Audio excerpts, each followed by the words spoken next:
7 বছর রিলেশন করে হাত খরচের টাকা বাঁচিয়ে ক্লাস 9 থেকে মাস্টার পর্যন্ত পড়িয়েছি তাকে। বাড়ির কাউকে না জানিয়ে তার চাকরির জন্য মায়ের গয়না বিক্রি করে 2 লাখ টাকা দিয়েছি।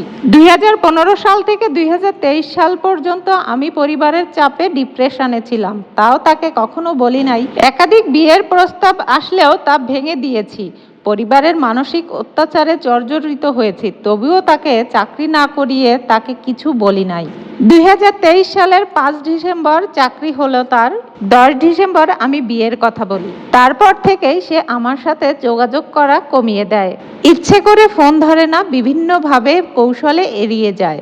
এদিকে আমার বয়সও বেড়ে যাচ্ছে, বাসা থেকে প্রচুর পরিমাণে চাপ আসে। 1 জানুয়ারি বাসা থেকে এমন চাপ দিতে থাকে যে আমি পরিবারকে তার কথা বলেই ফেলি।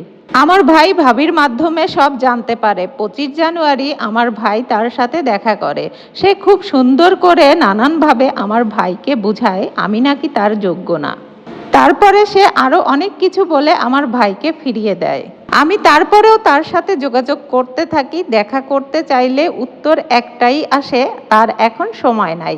বিভিন্ন নাম্বার দিয়ে আমি তার সাথে যোগাযোগ করার চেষ্টা করি, সে সব কিছু থেকেই আমাকে ব্লক করে দেয়। তারপরে কোনো উপায় না পেয়ে আমি তার সাথে অফিসে গিয়ে দেখা করি আর তার হাতে পায়ে ধরে প্রচুর কান্না করি। আমার 8 বছরের শ্রম সাধনা সব ফিরে চেয়েছিলাম, কোনো সাড়া পাইনি। আমি সেদিন শূন্য হাতে ফিরেছিলাম, আমাদের সব সম্পর্ক বিচ্ছেদে পরিণত করে। এরপর আমি 2 বার আত্মহত্যা করতে গিয়েও করতে পারিনি, বাবা মা বড় ভাইয়ের সম্মানের কথা ভেবে।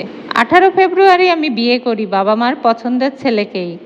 এখন আমি খুব সুখে আছি। জীবনে যা কোনো দিন আশা করি নাই সেই সব সুখই আমি পেয়েছি। 6 মার্চ সে বিয়ে করে উচ্চ পরিবারের এক বড়লোক মেয়েকে। তখন তার লাখ লাখ কোটি কোটি টাকার হিসাব।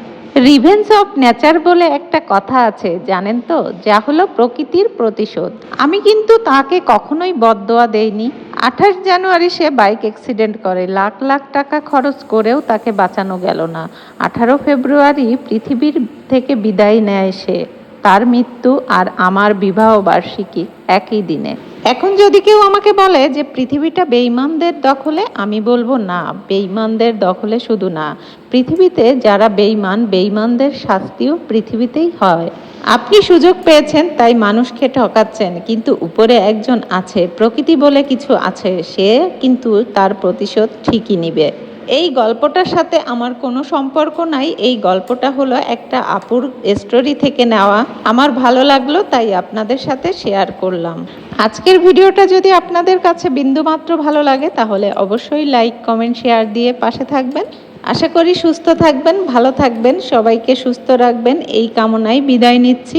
দেখা হবে, কথা হবে পরবর্তী কোনো ভিডিওতে। তো সেই পর্যন্ত ভালো থাকবেন।